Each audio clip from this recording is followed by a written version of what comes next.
Bonjour les humains, 8 mars 2025, dans l'épisode, dans la playlist Jésus l'enquête, épisode numéro 27.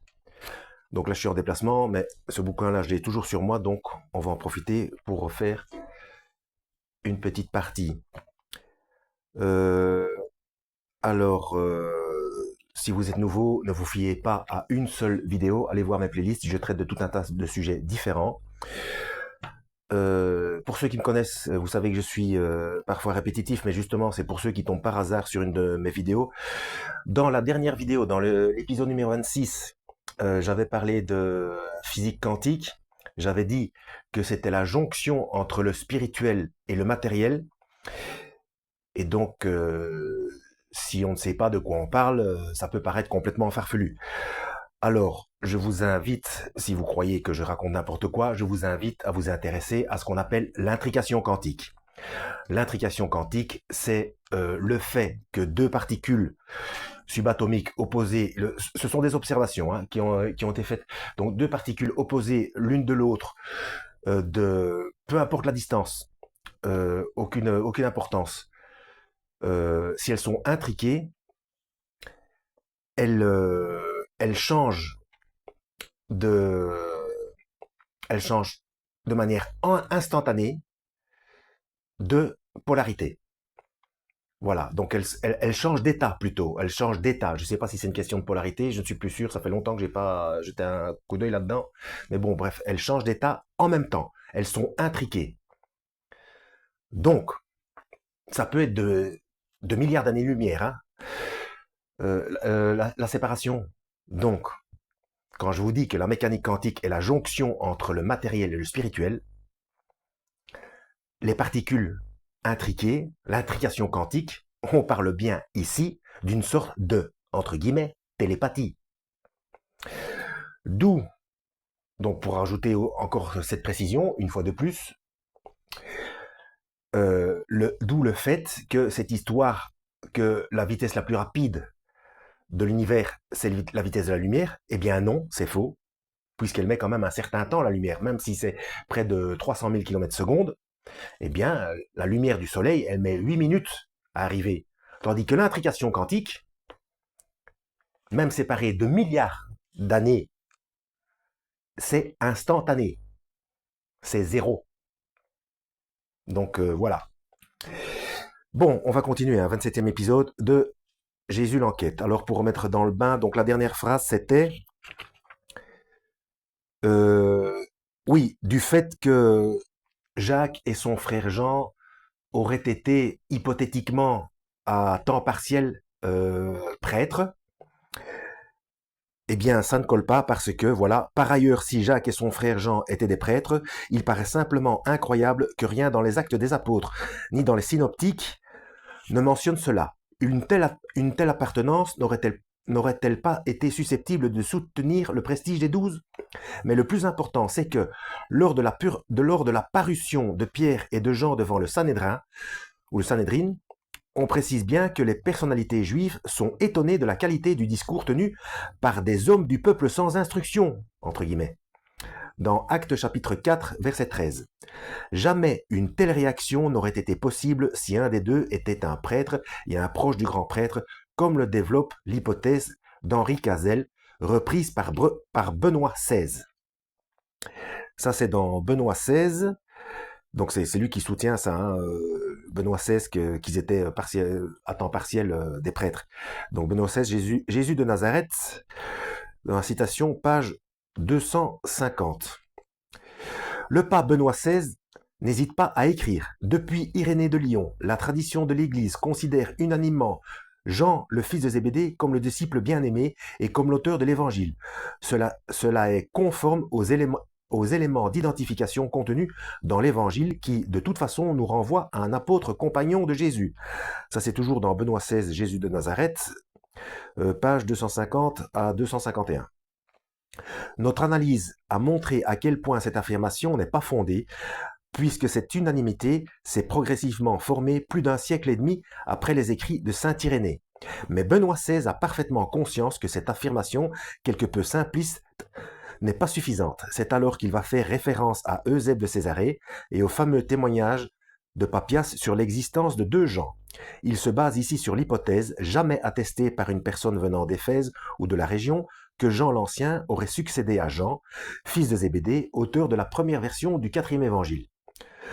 Le pape écrit: il existait à Éphèse une sorte d'école johannique qui se réclamait du disciple bien-aimé de Jésus et où un certain prêtre Jean était l'autorité déterminante. Ce prêtre Jean apparaît dans la 2e et la 3e lettre de Saint Jean comme expéditeur et auteur de la lettre, mais a simplement sous le titre de l'Ancien, sans indiquer le nom de Jean. Manifestement, il n'est pas identique à l'apôtre. Il a dû être très proche de l'apôtre et a peut-être même connu Jésus lui-même.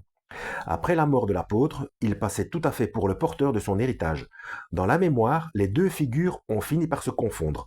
En tout cas, nous pouvons attribuer au prêtre Jean une fonction essentielle dans la rédaction définitive de l'Évangile, lors de laquelle il se savait toujours le dépositaire fidèle de la tradition transmise par le fils de Zébédée.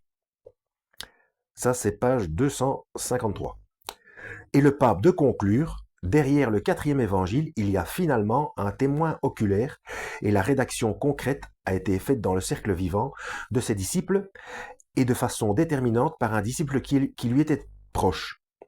Encore une fois, il n'y a aucune source crédible nous disant que les deux Jean, le fils de Zébédée et Jean l'Ancien, auraient travaillé ensemble.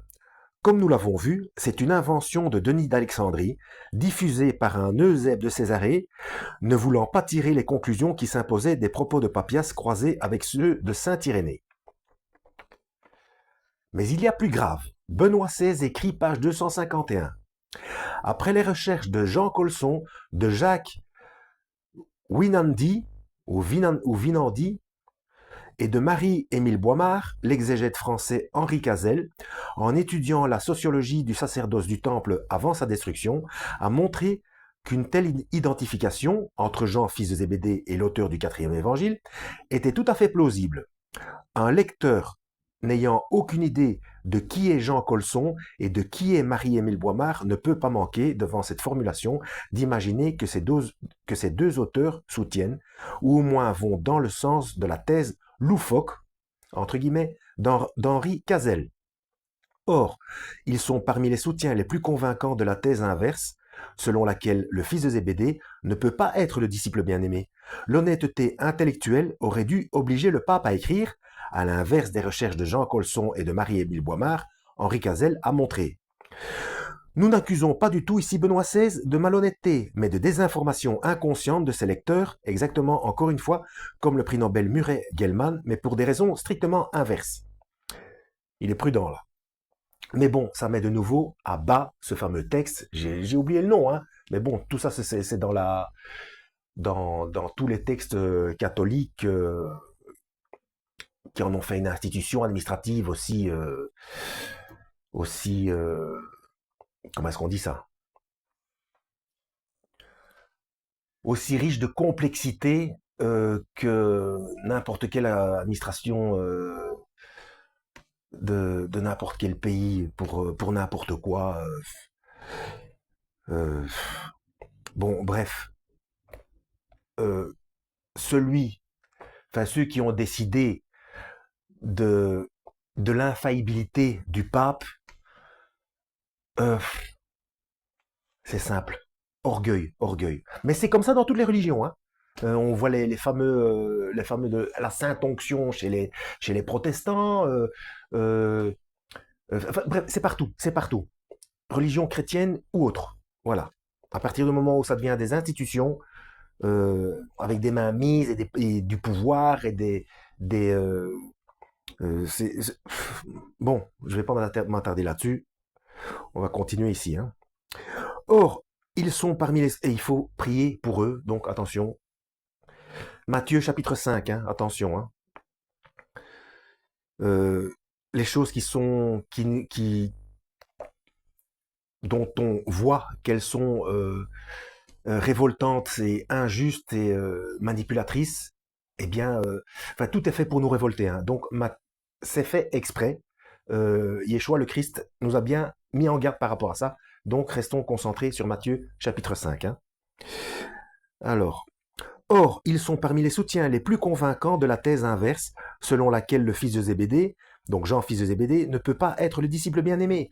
L'honnêteté intellectuelle aurait dû obliger... Oh non, je l'ai déjà bon, je l'ai lu, vous voyez, quand je me perds. Donc, nous n'accusons pas du tout ici Benoît XVI de... Mais une déformation inconsciente est exactement... Mais strictement inverse, voilà. Alors, sous chapitre suivant, le rasoir Gillette. Ça va? Ouais, moi ça va. Je peux le lire, je suis bien rasé.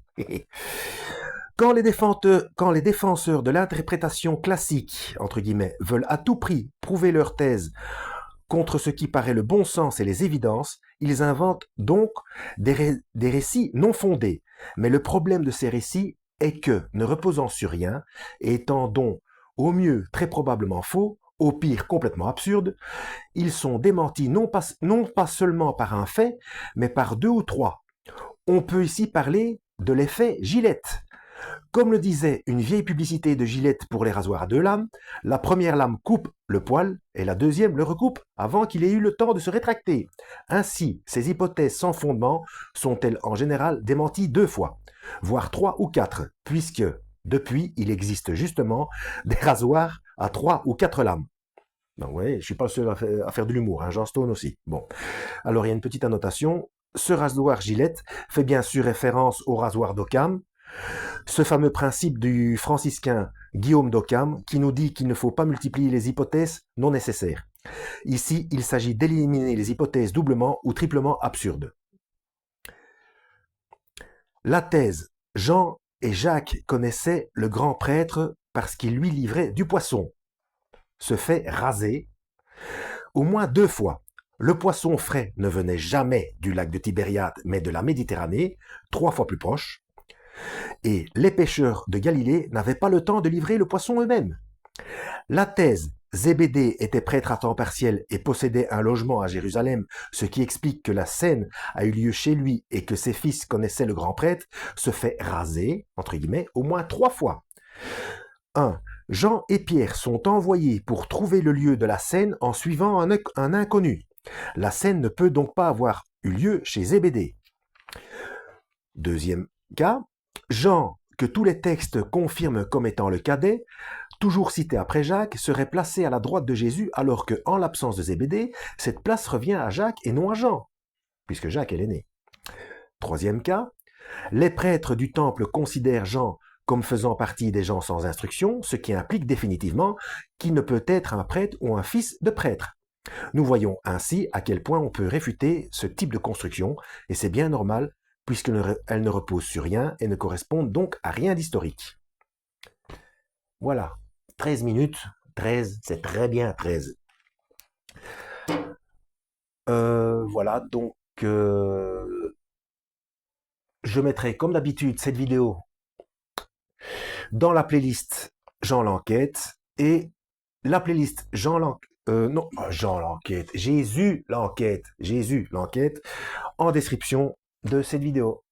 Voilà, lisez la Bible, à la prochaine et que Dieu vous guide.